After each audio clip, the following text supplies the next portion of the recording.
sauce pa lang ulam na, you know. Ang sarap.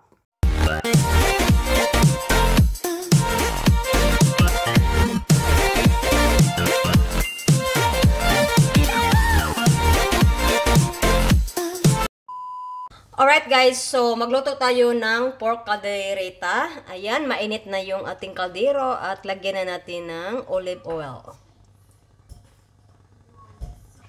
Next, isunod natin yung ating garlic. And then, isama na rin natin yung ating onion.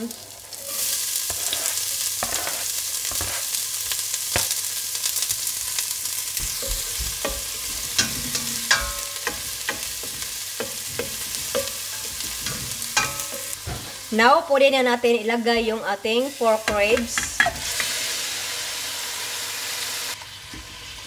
Haluin natin guys. Para mahalo lahat yung garlic at saka onion. Then, ipa-brown lang natin guys. Sakpan muna natin.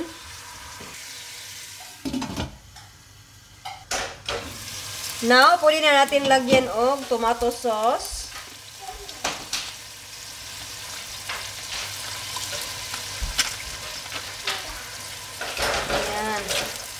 And then, lagyan natin og tubig. Ayan, ito na yung tubig. Pakuluan natin siya, guys. Hanggang lumambot yung ating pork. Ayan, takpan natin. Alright, guys. So, kumulo na siya. Maglagay lang ako ng isang pirasong beef cube. Wala kasi akong pork cube. Kaya naubusan ako ng pork cube. So, pwede na lang yung beef. Ako lang yung beef. Ayan. So, i-continue natin lutuin hanggang lumambot yung ating pork. 1 hour later. Alright guys, so it's been 1 hour na. I-check natin yung ating pork. Ayan, yan yung... Oops, hindi naka-focus. Yan yung itsura sa ating pork. Ayan, malambot na siya. So now, lagyan na natin ng liver spread. So, ito yung liver spread. Ayan. Ito yung nagpapasarap sa ating pork caldereta.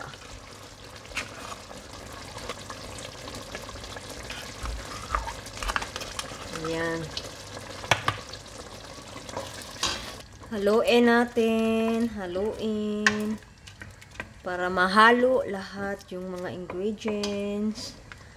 Ayan. Maganda na siya. Nag-ano na siya, oh. Ayan.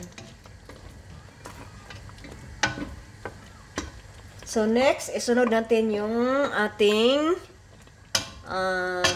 carrots at saka potato. Haluin natin.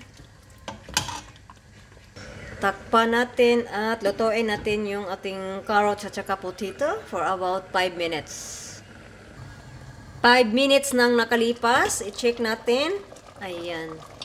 Now, pwede na natin lagyan og green peas. Ayan. I'm using frozen green peas. Ayan. Ibusin lang yan. Haluin lang natin.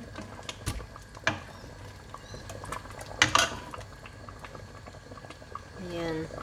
And then, ang isunod natin ay yung sili, guys. Red and green bell pepper. Ayan. Haluin.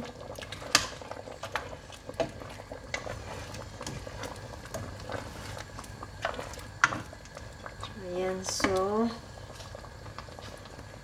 lagyan natin og counting salt at saka ground black pepper.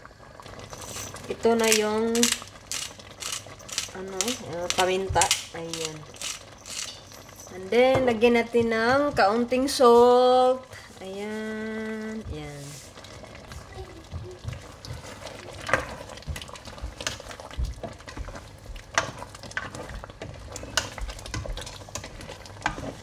Wow, ang sarap.